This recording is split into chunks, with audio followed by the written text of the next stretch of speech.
Hello viewers, সবাই কেমন আছেন? নিশ্চয়ই অনেক ভালো আছেন। আজকে মূলত যে টপিকটা নিয়ে আলোচনা করব সেটা হচ্ছে বক্স সাইজিং। তো আসলে এই বক্স সাইজিংটা কেন ব্যবহার করা হয় সেটা নিয়ে আমরা একটু আলোচনা করি, হ্যাঁ? তো চলুন আমরা আমাদের কোডিং শুরু করি। আমরা একটা ডিভ নিচ্ছি, ঠিক আছে? এই ডিভের নাম দিচ্ছি, জাস্ট একটা বক্স নিচ্ছি, ঠিক আছে? ওকে। আমরা শুধুমাত্র এই বক্সটিকে নিচ্ছি এবং এই বক্সটি ডিজাইন করব, হ্যাঁ? তো এটাকে আমরা যেহেতু ক্লাস দিয়ে নিয়েছি, এটি কপি করছি এবং এটা আমরা সিএসএস এ নিয়ে যাচ্ছি, ঠিক আছে? ওকে। এবং আমরা এখানে একটা হোয়াইট দিচ্ছি, suppose 400 pixel, okay? And then আমরা হচ্ছে একটা হাইট দিচ্ছি 400 পিক্সেল। আচ্ছা, আমরা হচ্ছে মার্জিন অটো করছি। আচ্ছা, এগুলো কেন করছি? আপনি আমার এই প্লেলিস্টটা দেখলে আপনি বুঝতে পারবেন যে মার্জিন অটো কি। আর হোয়াইট হাইট এগুলো তো আমরা জানি, তাই না? মার্জিন অটো কিভাবে কাজ করে, কেন কাজ করে, হ্যাঁ? এই জিনিসগুলো নিয়ে আমরা জানবো আরকি। হ্যাঁ? কেন কাজ করে বলতে আসলে এই মার্জিন অটোটা আসলে কিভাবে কাজ করে বা কেন আমরা এটা ইউজ করি, বিষয়টা হচ্ছে এরকম। হুম? অ্যান্ড দেন আমরা হচ্ছে এখানে একটা বিজি কালার দিই, হ্যাঁ? বিজি কালার আমি রেড ইউজ করি। ওকে, ফাইন। আমরা যদি এখন এটাকে আ ব্রাউজারে ওপেন করি, দেখুন আমার কিন্তু এরকমটা শো করছে, হ্যাঁ? তো আমরা এখন চাচ্ছি আমরা যদি এটাকে একটু নিচে করতাম তাহলে মনে হয় ভালো হতো। উম এইজন্য আচ্ছা, আমরা এখানে যদি একটা বিআর ইউজ করি বা ২ টা করি, ওকে? হ্যাঁ, ব্রেক করছে। ওকে। আচ্ছা, আমরা হচ্ছে একটা জিনিস লক্ষ্য করুন, আমরা কিন্তু এখানে এই বক্সটার সাইজ দিয়েছি হাইট এবং ওয়াইড হচ্ছে 400 পিক্সেল, তাই তো? ওকে। তো হাইট ওয়াইড 400 পিক্সেল যখন আমরা দিচ্ছি তখন আসলে এটা 400 পিক্সেল হচ্ছে কিনা এটা আমি একটু চেক করি। তো বিভিন্ন ধরনের এক্সটেনশন আছে। তো আমি এখান থেকে চেক করছি, হ্যাঁ? দেখুন একটু কম বেশি হচ্ছে যেহেতু আমি আসলে হাত দিয়ে এখান থেকে করছি, তো আমি কোনো স্কেল ইউজ করছি না আপাতত। এই যে দেখুন এখানে কি 400 ইনটু 400 শো করছে। ওকে। আচ্ছা, এখন আমি এটা কেটে দিই। জাস্ট মাপটা আসলে ঠিক আসছে কিনা, আউটপুটটা ঠিক আসছে কিনা সেটা আমি দেখছি, হ্যাঁ? আচ্ছা, এখন আমি চাচ্ছি যে এখানে আমরা কি করছি যে একটা বর্ডার দিতে চাচ্ছি। ওকে? ওকে। আচ্ছা, বর্ডার আমি একটু বেশি দিই।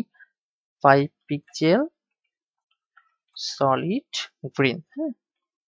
ওকে। সেভ করলাম। সেভ করার পরে যদি আমি পুনরায় এখানে রিলোড দিই, আচ্ছা 5 পিক্সেল আমার এখানে চলে আসছে।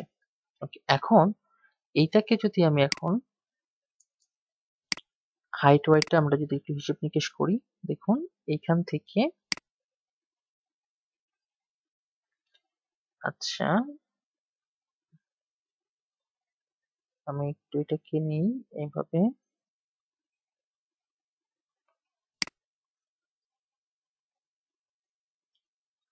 ওকে। দেখুন এখন কিন্তু 410 পিক্সেল এবং 410 পিক্সেল এভাবে শো করছে। আমি এটাকে একটু এই যে দেখুন এখন এখানে কিন্তু 410 পিক্সেল শো করছে। রাইট? আমার এই দাগটা আমার হচ্ছে এখানে মানে বর্ডার যেটা নেওয়া ছিল সেটাই সহ কিন্তু আমার এখন 410 পিক্সেল শো করছে। তো আমার এখানে হাইট ওয়াইড ছিল হলো 400 পিক্সেল। আমি যখন 5 পিক্সেল বর্ডার দিয়েছি তখন এই 5 পিক্সেল এখানেও পেয়েছে, বাম পাশেও পেয়েছে, ডান পাশেও পেয়েছে, আবার উপরেও পেয়েছে, নিচেও পেয়েছে, তাই না? এটা কিন্তু সরি, এটা কিন্তু পিক্সেল পারফেক্ট হয়নি। কারণ আমার বর্ডারটা থাকবে আমার যে শেপ, ঠিক আছে? বা আমার যেই কনটেন্ট এরিয়া এটার উপরে থাকবে। ঠিক আছে? তো যারা আসলে গ্রাফিক্স জানেন তারা নিশ্চয়ই এটা জানেন যে এটাকে বলা হয় ফিল এবং এটাকে বলা হয় স্টোক। তো স্টোকটা থাকবে হচ্ছে ফিলের উপরে, ফিলের বাইরে না। আমরা যদি একটু সহজ করে বলি যে আমরা যখন জমিতে আমরা যখন পাঁচির দিই, তখন কিভাবে দিই যে পাঁচিরের শেষ প্রান্ত হচ্ছে জমির শেষ প্রান্তের সঙ্গে যুক্ত থাকে। নিশ্চয়ই জমির শেষ প্রান্তর পরে কিন্তু আমরা আসলে জমির প্রাচীরটা দেই না, তাই না? আমরা কিন্তু জমির ভিতরে অর্থাৎ আমাদের যে জমির প্রাচীরটা থাকে সেটা কিন্তু জমির মধ্যেই থাকে, জমির বাহিরে থাকে না। বিষয়টা হচ্ছে এরকম। এটাই হচ্ছে পিক্সেল পারফেক্ট, হ্যাঁ? যে আসলে আমরা যেই বর্ডারটা দিচ্ছি বা আমরা যে এরিয়াটা দিচ্ছি বা বর্ডার লাইনটা দিচ্ছি, এই বর্ডার লাইনটা থাকবে হচ্ছে আমার যে এরিয়া, এরিয়ার মধ্যে, এরিয়ার বাইরে না। এইজন্য আমরা যে প্রপার্টি এবং প্রপার্টি ভ্যালুটা ইউজ করি তার নাম হচ্ছে বক্স সাইজিং বর্ডার বক্স, ঠিক আছে? তো এখানে লিখি বক্স সাইজিং বর্ডার বক্স, হ্যাঁ, বক্স সাইজিং বর্ডার বক্স।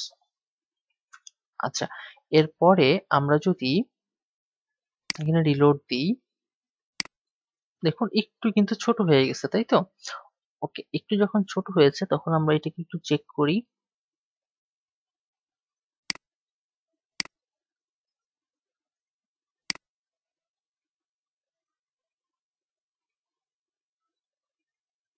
ওকে, একটু আমি এটাকে নিচে নামাই। আচ্ছা,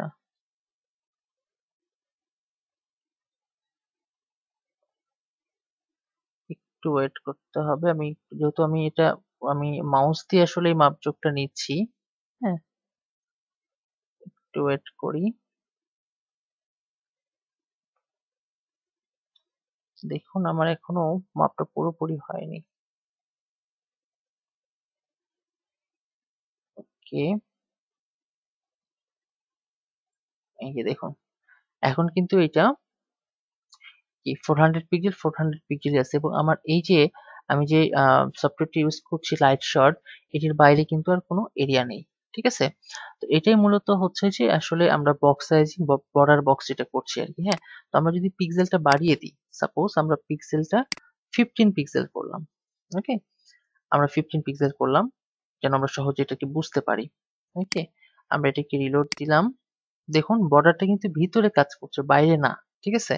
ওকে, আমরা আবার পুনরায় এটাকে যদি মাপযোগ করি তাহলে আমরা কি দেখতে পাবো? হ্যাঁ, দেখুন এই যেহেতু আমি আসলে মাউস দিয়ে আসলে পুরোটা এখানে কাজ করাচ্ছি, স্কেল কোনো স্কেল ইউজ করিনি এখানে। হ্যাঁ, আচ্ছা এটা একটু উপরে যাবে। ওকে, ফাইনালি এটা, এন্ড দেন এটাকে একটু নামবে আর কি। 400 পিক্সেল। ওকে, সরি। তো এটা আসলে যেহেতু আপনারা একটু এটা দেখলেই বুঝতে পারবেন যে আসলে এখানে 1 পিক্সেল একটু কম বেশি করছে আর কি সামহাউ। তো 15 পিক্সেল যেহেতু আমার ভিতরে আছে, ঠিক আছে? ভিতরে থাকার কারণে এটা এরকম হচ্ছে। আমরা এটাকে আরেকটু দেখি কষ্ট করে।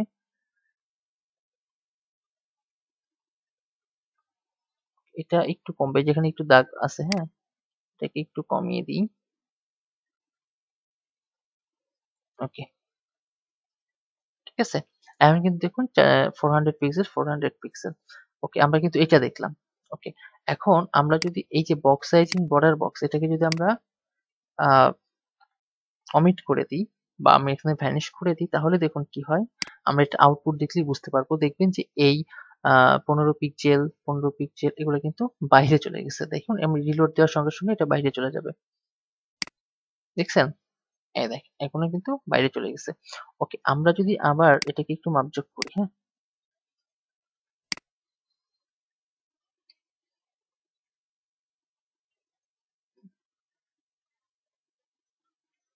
এইটা নিলাম।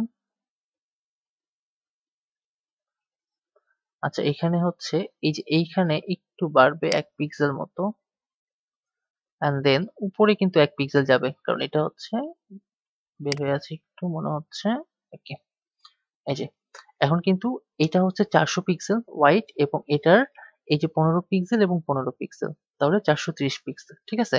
তো এই কারণে মূলত আমরা এখানে যদি আমরা পিক্সেল পারফেক্ট করতে চাই এবং আমরা যদি অ্যাকুরেট মাপটা নিয়ে আসতে চাই, তাহলে আমাদেরকে যে প্রপার্টি এবং ভ্যালু ইউজ করতে হবে তার নাম হচ্ছে বক্স সাইজিং বর্ডার বক্স। তো আজকে ভিডিওটা এই পর্যন্ত। সবাই ভালো থাকবেন।